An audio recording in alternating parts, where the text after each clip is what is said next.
Basé sur plusieurs sources contemporaines, entre autres la presse belge, française et suisse, le rapport officiel des Jeux olympiques à Anvers de 1920, rédigé par le secrétaire général Alfred Verdijk, la correspondance entre les membres du comité olympique belge avec le grand patron des Jeux modernes, le baron de Coubertin, et la littérature naturellement scientifique à notre disposition, cette contribution démontrera, ou essayera de démontrer, que l'histoire des Olympiades d'Anvers débuta déjà bien avant la Première Guerre et s'inscrivait aussi dans une ambition commerciale internationale des expositions universelles et évolua vers un cocktail de sport, de relations internationales d'intérêt économique et financier anversois, belges et internationaux, qui mena finalement à la débâcle financière et à la faillite aussi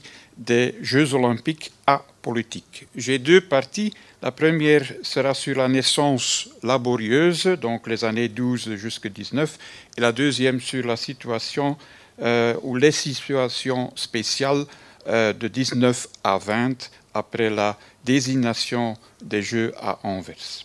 Donc, première partie, une naissance laborieuse, 1912-1919. Immédiatement après l'organisation des Jeux olympiques à Anvers en 20, le secrétaire général, comme j'ai déjà dit, Alfred Verdijk, rédigeait à l'exemple de ce que les comités des Jeux olympiques de Londres en 1908 et de Stockholm de 1912 avaient déjà fait. Donc un rapport officiel. Dans la préface, il notait qu'il dirait, et je le cite, « Sans fausse modestie, les résultats satisfaisants qui ont été obtenus, mais signalerait avec une entière franchise les erreurs qui ont été commises, soit qu'elles puissent être imputées aux organisateurs, soit qu'elles proviennent des règlements en vigueur. » C'est un document de 176 pages. En réalité, ne sera jamais rendu public. Et ce n'est que 30 ans plus tard que le comité olympique belge le retrouvera dans ses archives. Néanmoins, ce rapport conserve en soi une mine d'informations. Citons naturellement à côté du programme des Jeux de la 7e Olympiade, les règles, les régies, les officiels, le palmarès général, les gagnants des challenges, les records, les résultats détaillés des épreuves, etc. Et aussi les listes des membres du Comité international olympique, du Comité olympique belge, sans oublier le rôle des divers comités de l'Olympiade, les mesures prises pour le transport et le confort des visiteurs, les ressources financières et les activités propagandistes. En plus, on y retrouve le récit détaillé du choix d'Anvers comme siège des Jeux. Selon Verdijk, dans le courant de l'année 1913, un vif désir de voir Anvers désigné comme siège des Jeux de la 7e Olympiade s'était manifesté dans le monde sportif belge. Mais ce que Verdijk ne mentionne pas, c'est que l'initiative de ce groupe avait débuté déjà en 1912, suite aux recherches effectuées par Marijke den Hollander et Roland Rançon. On apprend que Charles Knoops, président du Cercle de l'Épée et membre du Royal Yacht Club de Belgique, présent à l'Olympiade de Stockholm déjà en 1912, rêvait d'une candidature anversoise et avait fondé, en vue de celle-ci, avec la famille Grisard, qui sont les propriétaires des terrains du Beerschot Athletic Club et de l'Antwerp Polo Club, une association de l'industrie du bâtiment ayant comme objectif le commerce de matériaux de construction, l'entreprise de tous les travaux publics ou privés, l'exploitation de café ou des billes de bière, l'achat, la vente et l'appropriation d'immeubles et terrains en toute opération de banque. Ainsi qu'on le lit dans le Moniteur belge du 19 octobre 1912. Le mois d'avril 1913 voyait naître deux nouvelles initiatives au sein du monde financier et commercial d'Anvers. D'abord, la fondation d'une nouvelle société à responsabilité limitée, New Beerschot Athletic Club, avec une augmentation de capital par laquelle l'association de l'industrie du bâtiment devenait l'actionnaire principal. Et ensuite, la fondation d'une société à responsabilité limitée, Exposition universelle d'Anvers 1920, avec comme actionnaires principaux les commerces Grisard et compagnie, Österrit et compagnie, avec le comte Ferdinand de Baillet-Latour, gouverneur honoraire de la province d'Anvers et père de Henri, membre du comité olympique belge, et ces deux initiatives entraient en concurrence et finalement mirent les Jeux en faillite. Verdijk continue son récit, mentionnant qu'à la suite d'une assemblée qui eut lieu le 9 août 1913 au local du Royal Yacht Club à Anvers, un comité préparatoire des Jeux olympiques fut formé. Et ce dernier adressa une requête au comité olympique belge tendant à lui faire présenter officiellement la candidature de la Belgique au comité international olympique. On en trouve résonance dans la presse belge, comme dans Le Soir, Le Peuple, le XXe siècle, mais aussi dans la presse française, comme dans Le Journal et naturellement dans l'Auto. Au printemps 1914, on découvre de plus en plus dans la presse belge des discussions sur l'opportunité et la faisabilité d'une combinaison à la ville d'Anvers des Jeux olympiques et de l'exposition universelle et internationale. On y apprend également que la ville de Liège songeait elle aussi à une candidature pour une exposition universelle. En juin 1914, une délégation officielle composée de représentants de la ville d'Anvers, de la province d'Anvers ainsi que des comités sportifs, à la tête de laquelle le gouvernement belge avait placé le comte Édouard Dache, ancien maître des cérémonies du roi Léopold II, se rendit au congrès olympique à Paris pour appuyer la candidature de la ville d'Anvers. Et ils avaient apporté une brochure luxueuse de 111 pages intitulée « Aurons-nous la 7e Olympiade à Anvers en 1920 ?» Point d'interrogation. Le comité international olympique ayant à choisir entre Amsterdam, Rome, Budapest et Anvers réserva sa décision. Et la délégation revint en Belgique, quelque peu naturellement déçue par cet échec relatif. Quelques semaines plus tard, la Première Guerre mondiale éclatait, bouleversant l'Europe entière, annulant entre autres naturellement aussi les Jeux olympiques de 1916 qui étaient prévus à Berlin. Mais néanmoins, la saga des Jeux olympiques va continuer parce qu'au cours de l'année 1915, la ville de Lyon posa sa candidature pour les Jeux de la 7e Olympiade 1920 pour le cas où la ville d'Anvers viendrait à se désister. Dans son rapport, Verdijk mentionne que, ayant appris cet état de choses par le bulletin du Comité international olympique, le comte Édouard Dache adressa le 12 mai 1915, depuis Lausanne, une lettre au baron Pierre de Coubertin, qui avait installé en catimini en avril de la même année le siège du Comité international olympique à Lausanne avec la demi-reconnaissance des autorités helvétiques. La lettre est importante puisqu'elle souligne déjà l'héroïsme belge qui jouera un rôle dans la perception de l'après-guerre. On en cite quelques passages. « Mon cher baron, lorsqu'au mois de juin dernier, donc en 1914, j'eus l'honneur d'être chargé par le gouvernement du roi d'appuyer auprès du comité international réuni à Paris la délégation du groupe d'Anvers sollicitant le choix de cette ville pour la célébration de la dite Olympiade, nul ne pouvait prévoir la cruelle épreuve dont la Belgique, luttant pour son droit et son indépendance, serait quelques mois plus tard l'injuste victime. Le maintien de sa candidature pour 1920 atteste que le comité international n'a pas douté de la valeur morale ni de la vitalité de la malheureuse mais héroïque Belgique, et c'est avec fierté que je relève ce précieux témoignage à l'adresse de ma vaillante patrie qui a pu être temporairement opprimée mais ne sera jamais asservie. J'ai la conviction, à moins que des circonstances imprévues ne prolongent cette abominable guerre au-delà de toute prévision, que pour l'année 1920, la Belgique, aujourd'hui si éprouvée, aura pu, grâce aux ressources de sa vitalité et de son énergie, suffisamment penser ses blessures pour se trouver à la même de célébrer avec éclat ses joutes pacifiques sous le couvert de son indépendance reconquise.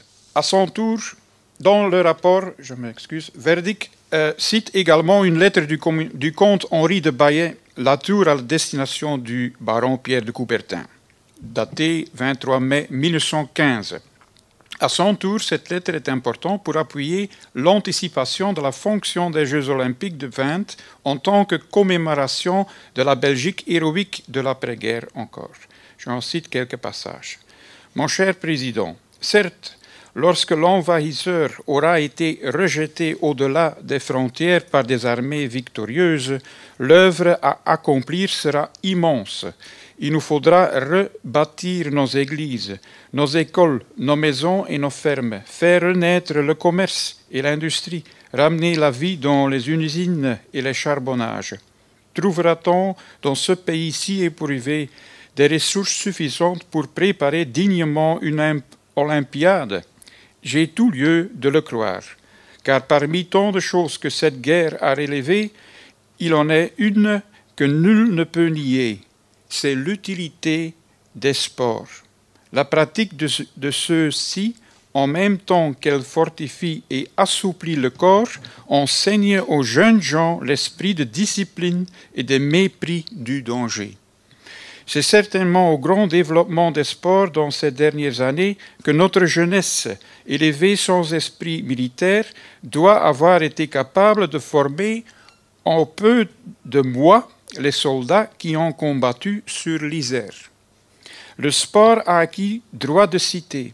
Le gouvernement n'oubliera jamais par les grands services qu'il a rendus à l'heure du danger. Le ministre des Sciences et des Arts, Prosper Poulet, m'en a lui-même donné hier l'assurance.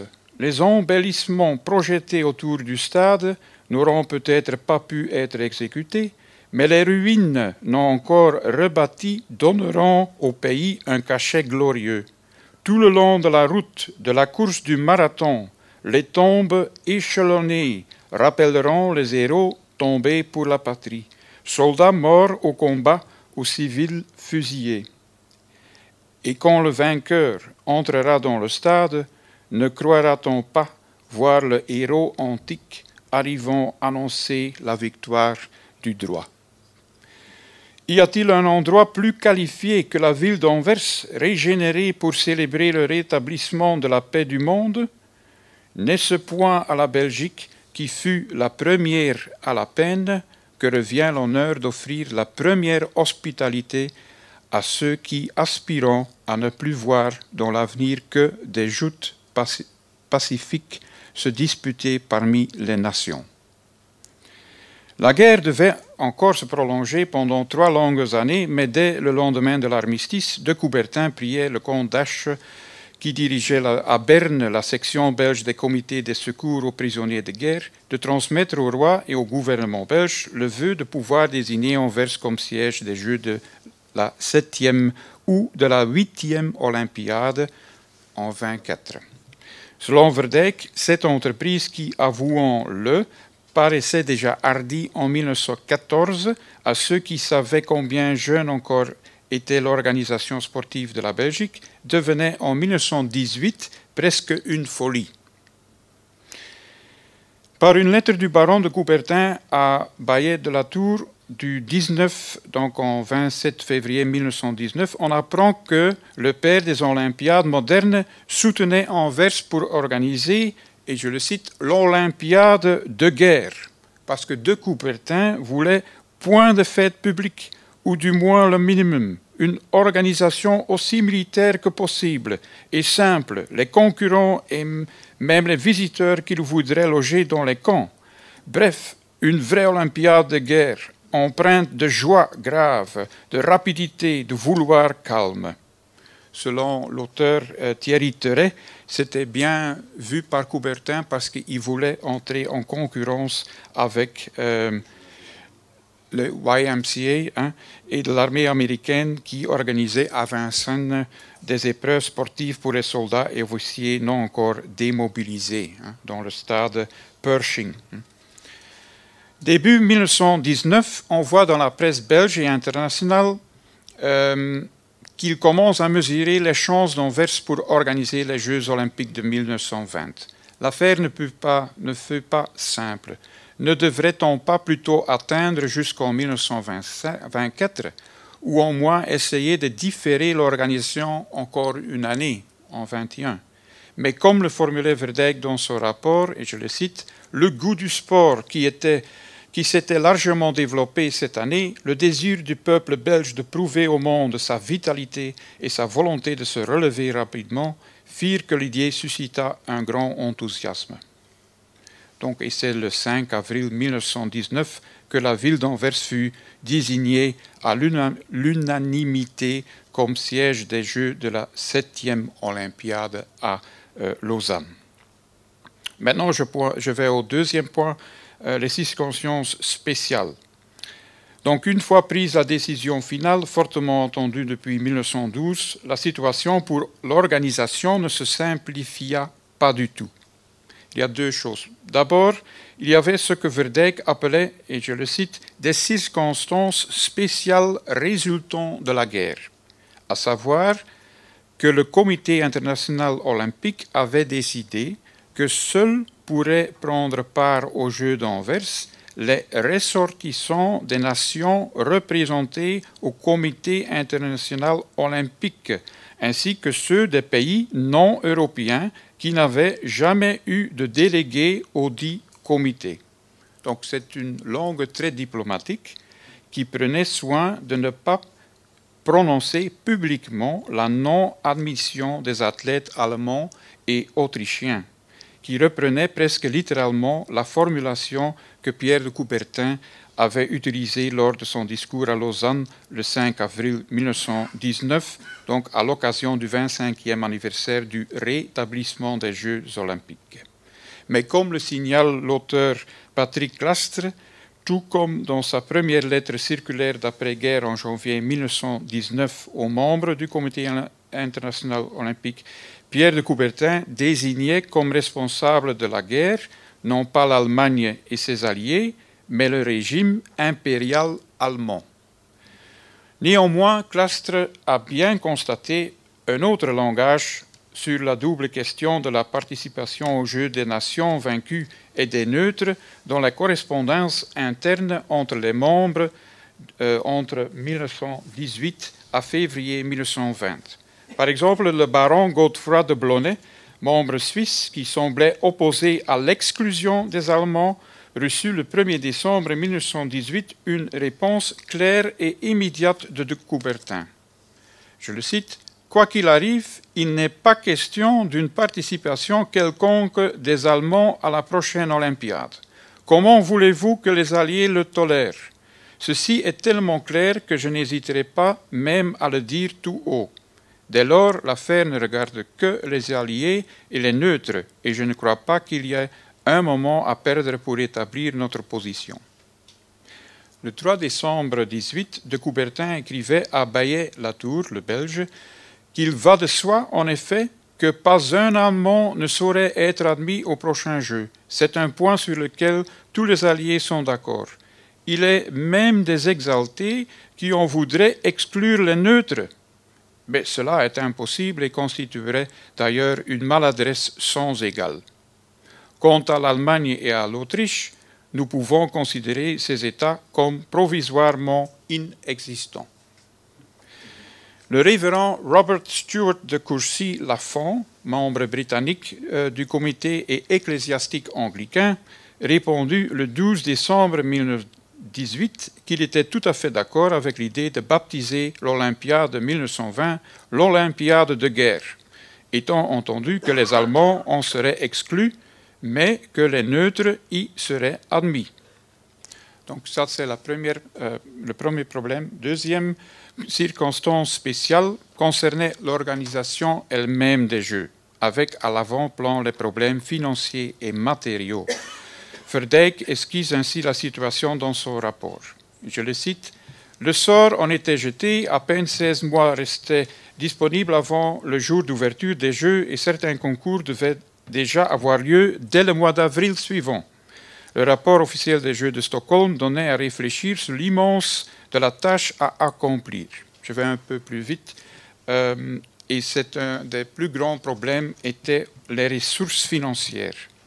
En mars 1919, les frais avaient été estimés à 3 500 000 francs belges environ. Et conformément aux prescriptions légales, il fallut créer une société coopérative pour pouvoir toucher les subsides.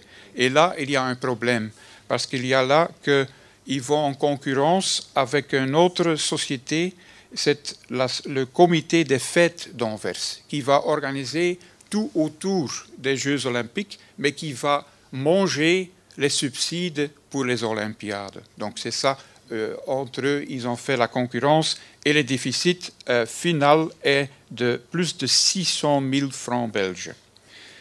Cependant, donc, tout allait faire comme il fallait.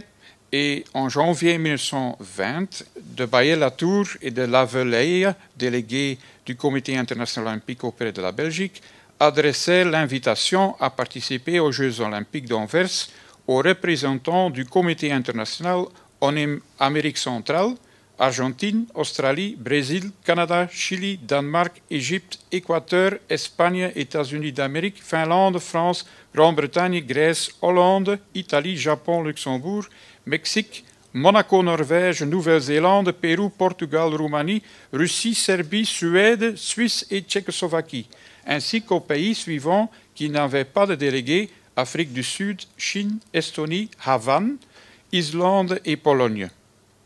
Et les Jeux vont débuter le 20 avril 1920 avec le patinage, tandis que l'ouverture officielle ne put se faire que le 14 août. On laisse Verdijk évoquer ce jour-là. J'ai encore un peu de temps? Oui. 3 minutes. OK. Le matin à 11 h, un service religieux à la mémoire des athlètes morts pour la patrie fut célébré dans la cathédrale. Il fut suivi d'un Te Deum et d'une allocution de son éminence le cardinal Mercier. À 2 h, le roi, la reine et la famille royale arrivèrent à la gare du stade. Les autorités civiles et militaires les suivirent en cortège à pied par le nouveau boulevard jusqu'à la porte du stade où ils furent accueillis par le président du comité exécutif.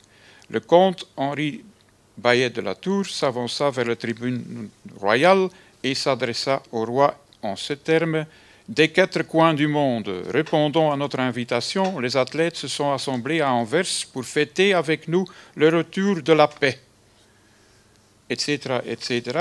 Je saute à ma conclusion. Comme un vrai sportif, je saute à ma conclusion. Donc, Verdijk dit que ça a été vraiment une fête pour les arts et les sports. Il ne faut pas oublier qu'il y avait aussi des médailles pour la poésie, pour des projets architecturaux, etc. Aux Olympiades. Donc, ce n'est pas seulement le sport. Néanmoins, ce même Verdijk se montra fort franc dans la conclusion de son rapport officiel. Il dit « Si l'on jette un regard sur les Jeux de la 7e Olympiade, on s'étonne qu'il était possible, avec le peu de moyens et les faibles ressources disponibles, de faire le tour de force qui a été exécuté. Au point de vue international, le succès fut complet. Au point de vue belge, il fut relatif. La ville d'Anvers et le commerce ont retiré des Jeux olympiques des avantages immédiats. Le sport et l'éducation physique ne tardèrent pas à leur tour à en recueillir les fruits. Une fois de plus, l'expérience des Jeux d'Anvers démontra combien il est coûteux d'organiser des Jeux olympiques, qu'il est imprudent de les entreprendre sans avoir en main tous les capitaux nécessaires, qu'il faut s'en tenir au vieux principe interdisant de faire coïncider les Jeux avec une exposition, sous quelque forme que ce soit. De conception et de buts différents, ces manifestations ne peuvent que causer un préjudice réciproque. Entravé dans son action par l'esprit de clocher et de la modicité des ressources dont il disposait, le comité de la presse ne remplit pas le rôle qu'on lui en attendait. Nombreux sont les Belges qui regrettent de n'avoir pu, faute d'informations suffisantes, assister aux manifestations sportives d'Anvers. Il passa seulement sous silence la faillite des Jeux olympiques apolitiques, parce que ça va durer jusqu'en 1928 avant que l'Allemagne et ses athlètes sont encore aux Olympiades. Donc, et ce n'est qu'après 1925, quand De Coubertin a été remplacé par le Belge Henri Le Bayot Latour, qu'ils ont changé l'idée. Je vous remercie.